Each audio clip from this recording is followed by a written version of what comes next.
예수님은 나의 왕, 나의 주인, 나의 생명이십니다. 하나님 아버지, 히브리서 말씀을 읽으며 예수님은 어떤 하나님인지를 알게 해주셔서 감사합니다. 예수님은 천사보다 뛰어나신 분이고 모세보다도 더욱 영광을 받을 만한 분이심을 믿습니다.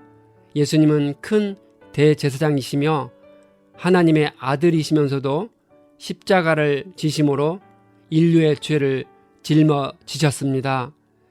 이 믿음 간직하고 전하는 일을 평생 이어갈 수 있도록 인도해 주옵소서. 예수님의 이름으로 기도합니다. 아멘. 오늘 읽을 말씀은 히브리서 1장부터 5장입니다. 이 말씀의 핵심은 첫째, 예수님은 삼위일체 하나님 중 제2위이신 성자 하나님이십니다.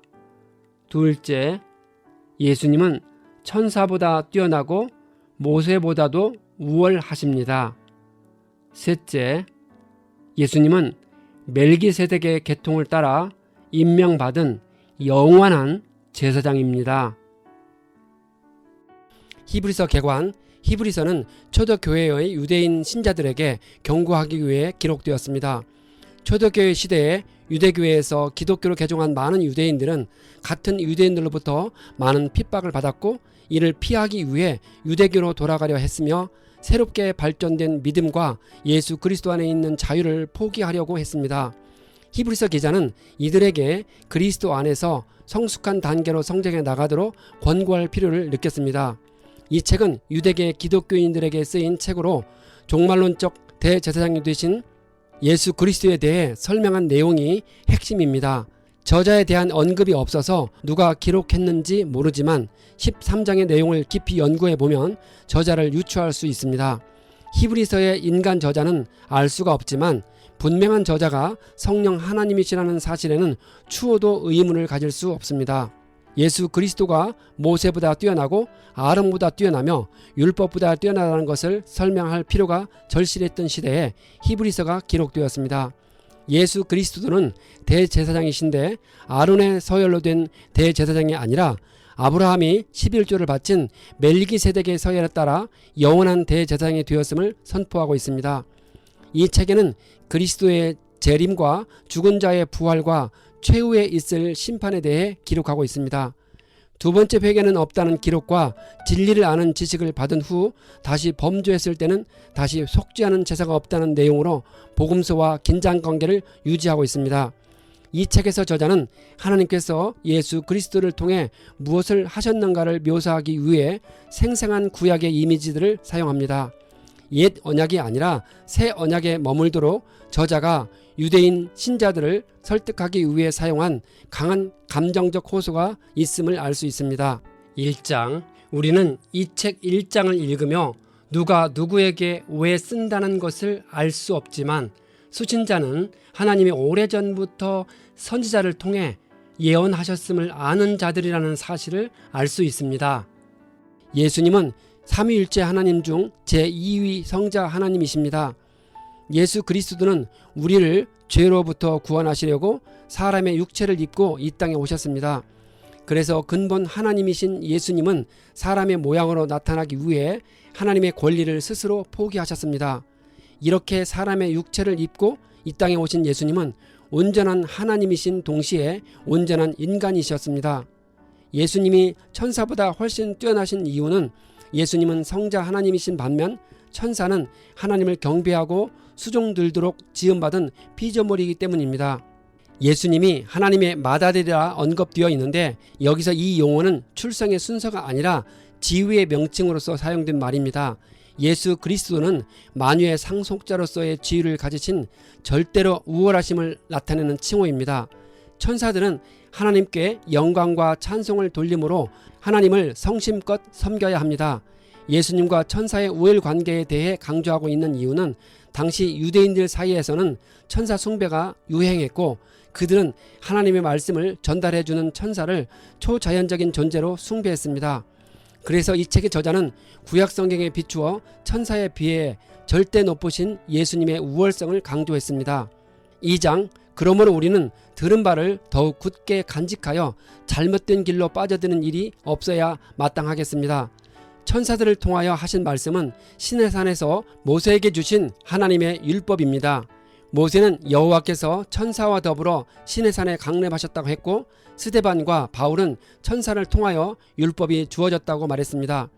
저자는 시편 8편을 인용하여 그리스도의 구속 사역으로 다시 회복된 인간의 존귀함에 관한 언급을 하고 있습니다. 인간은 본래 하나님의 대리자로서 만물을 지배하는 영장이었습니다. 하지만 타락한 인간은 잠시 동안 천사보다 못한 존재가 되었습니다. 결국 인간을 위한 그리스도의 구속 사역으로 성도는 다시 존귀한 영광을 회복하게 되었습니다.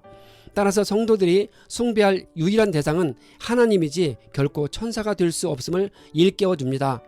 예수님은 십자가 고난을 통하여 온전하여졌습니다. 이 말은 예수님이 본래 온전하신 분이 아니었음을 의미하는 말이 아닙니다. 다만 인간의 구속 사역과 관련하여 예수님이 십자가 죽음을 통하여 비로소 이 땅에 오신 구원자의 사명을 온전히 감당하셨다는 의미입니다. 그렇게 온전하게 되신 예수님이 우리의 온전한 구원자가 되셔서 하나님께로 향하는 구원과 영생의 길을 활짝 열어놓으신 것입니다. 이 자녀들은 피와 살을 가진 사람들이기에 예수님도 역시 피와 살을 가지셨습니다. 예수님이 죽으시고 죽음의 세력을 쥐고 있는 사탄을 멸하시고 죽음의 공포에서 사람들을 해방시키셨습니다. 주님께서는 천사들이 아니라 아브라함의 자손들을 도와주셨습니다. 아브라함의 자손은 믿음의 자손인 성도들을 가리키는데 하나님에게 있어 그리스도와 성도는 형제와도 같기 때문입니다. 이 같은 사실은 천사보다 성도들을 더 중요히 여기시는 하나님의 섭리 원칙을 보여주며 또한 천사 숭배가 어리석은 것임을 일깨워 줍니다. 예수님은 단지 우리의 죄를 감당하기 위해서뿐만 아니라 우리의 대제사장이 되어 하나님과 우리 사이에 온전한 중보의 사역을 감당하기 위해 우리들 중 하나와 같이 되셔야 했습니다. 3장, 저자는 모세와 예수님을 비교하고 있습니다. 유대인들에게 모세는 율법의 부여자요 중보자로서 아무도 그와 비견될 수 없었습니다. 그러나 유대인 신자들은 우리가 하나님 앞에 나아가는데 모세보다 예수가 훨씬 효과적이라는 사실을 알 필요가 있었습니다. 비록 둘 다 충성스러웠지만 모세는 예수님이 제공하신 새 언약의 은총을 우리에게 제공할 수 없었습니다. 하나님의 집은 하나님을 아버지로 모시고 있는 하나님의 권속을 가리킵니다. 모세와 예수님은 그 집을 위해 신실하게 봉사했지만 근본적으로 둘의 신분이 달랐습니다. 모세는 그 집의 종으로 봉사한 반면 예수님은 그 집을 맡은 아들로서 봉사했기 때문입니다. 과거의 하나님의 안식은 하나님께서 이스라엘 백성들에게 허락해 주신 약속의 땅 가나안이었습니다. 현재 그것은 하나님께서 성도들에게 주시는 영적인 축복의 기쁨입니다. 우리들 마음속에 천국의 평강을 누리며 사는 기쁨입니다. 또한 장차 그것은 예수 그리스도의 재림 때에 하늘 가나안에서 최종적으로 실현될 영원한 천국의 안식을 가리킵니다. 오늘이라 일컫는 동안이 얼마인지 알 수 없습니다. 왜냐하면 우리가 얼마나 오래 살지 알지 못하기 때문입니다. 여기서 오늘은 종말적인 현재로서 우리가 복음을 듣고 순종해야 하는 기회를 말합니다. 우리는 그 기회를 자신의 구원을 위한 최후의 기회로 삼아야 합니다. 저자가 출애굽한 이스라엘 백성이 광야에서 하나님께 불순종한 사건을 상기시키는 이유는 어리석은 조상들처럼 오늘날 역시 그리스도를 거역해 안식에 들어가지 못하는 잘못을 범하지 말 것을 경고하기 위함이었습니다. 저자는 이스라엘 백성들이 광야에서 불순종한 사건을 예로 들어 그들처럼 마음을 완고하게 하여 그리스도께 불순종할 수도 있는 사람들에게 경고를 주고 있습니다. 우리가 거역하거나 불평하거나 불성실하거나 혹은 자기 소욕대로 고집을 부리거나 하면 마음이 완고해져서 그리스도께 불순종할 수 있습니다. 4장, 하나님의 안식에 들어가지 못할 수 있음을 경고하고 있습니다. 장차 주어질 영원한 안식인 천국의 영생을 얻지 못한다는 뜻입니다. 과거 하나님께 불순종한 이스라엘 조상들은 안식의 땅 가나안에 들어가지 못하고 광야에서 죽고 말았습니다. 이제 장차 실현될 하나님의 안식에 들어갈 약속을 받은 자일지라도 그리스도를 배척하고 복음에 순종하지 않으면 천국의 안식에 이르지 못합니다. 구약시대의 이스라엘 백성들은 하나님께 순종하면 약속의 땅에 들어갈 수 있다는 복음인 좋은 소식을 들었습니다. 하나님의 백성에게 여전히 남아있는 안식은 그리스도의 재림과 더불어 하나님의 백성들이 하늘 가나안 곧 천국에 들어가 영원한 안식을 누림으로써 최종 실현될 것입니다. 이미 하나님의 안식에 들어간 자들은 그리스도를 믿는 신자들을 가리킵니다. 비록 신자들에게는 아직 남아있는 영원한 천국의 안식이 있을지라도 그들은 이미 그리스도 안에서 천국의 평강과 기쁨을 맛보며 살아가고 있는 자들이기 때문입니다. 하나님의 예리한 말씀이 우리의 안식과 무슨 관계가 있을까요? 하나님의 말씀은 단지 종이 위의 글자가 아닙니다. 그것은 살아있는 하나님의 능력입니다. 그래서 하나님의 말씀은 사람들의 마음속에 있는 모든 것들을 좌우의 날선 건보다도 더 예리하게 판단합니다. 자신의 공로를 믿고 하나님의 말씀에 불순종하는 자에게는 안식 없는 심판을 시행합니다.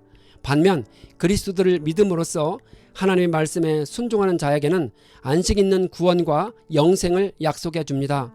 예수님도 우리와 똑같이 시험을 받으셨습니다.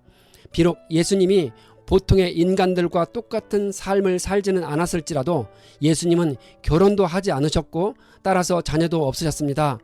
또한 중년과 노년의 때를 겪지 않았습니다. 인간과 똑같이 되신 예수님은 탄생과 죽음 사이에서 인간의 육체적, 도덕적 역할을 몸소 체험하시고 인간이 겪을 수 있는 보편적인 시험을 모두 겪으셨습니다. 그렇지만 예수님에게 있어 시험은 외부적인 사탄의 유혹이었고 내적인 죄의 충동에서 비롯된 시험이 아니었으므로 예수님은 죄를 짓지 않았고 따라서 죄가 없으셨습니다. 5장 대제사장은 사람들 가운데서 뽑혀서 사람들을 위하여 예물과 속죄의 희생 제사를 드립니다. 대제사장은 백성들을 위해서 속죄의 제사를 드려야 하고 자기 자신을 위해서도 드려야 했습니다. 아무나 대제사장이 될 수 없었고 아론과 같이 하나님의 부르심을 받은 자만이 지위를 얻었습니다. 이와 같이 그리스도께서도 자기 자신을 스스로 높여서 대제사장이 되지 않았습니다. 하나님이 너는 내 아들이다. 오늘 내가 너를 낳았다 하고 말씀하시고 대제사장이 되게 하셨습니다. 예수님은 멜기세덱의 계통을 따라 임명받은 영원한 제사장이십니다. 십자가의 고난을 앞두고 예수님이 제자들과 함께 겟셋마네 동산에서 기도하셨을 때 심한 통곡과 눈물로 하나님께 간구하셨습니다. 그때 예수님은 인류의 모든 죄를 자기 한 몸에 짊어져야 한다는 깊은 고뇌 중에 이마에 땀이 핏방울같이 되도록 밤새워 기도하셨습니다. 저자는 멜기세덱에 관하여는 할 말이 많이 있지만 듣는 자들의 수준 때문에 설명하기 어렵다고 합니다. 그들은 시간이 지나면서 자라함에도 불구하고 초보적 원리를 배워야 할 처지에 놓였으니 단단한 음식물이 아니라 젖을 필요로 하는 사람이 되었다고 합니다. 젖은 어린아이의 음식으로 신앙의 초보자들에게 적합한 가장 기초적인 진리를 가리킵니다. 반면 단단한 음식은 장상한 어른의 음식으로 깊은 영적인 진리를 가리킵니다. 여기서 그리스도의 대제사장 직분과 관련된 심오한 진리를 가리킵니다.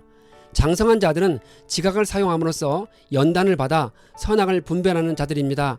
우리가 이처럼 성경 말씀을 읽으며 성부 하나님과 성자 하나님에 대해 깊이 알아가고 매일매일 성령 하나님의 인도하심 따라 살아간다면 마침내 그리스도의 장성한 분량까지 자랄 것입니다.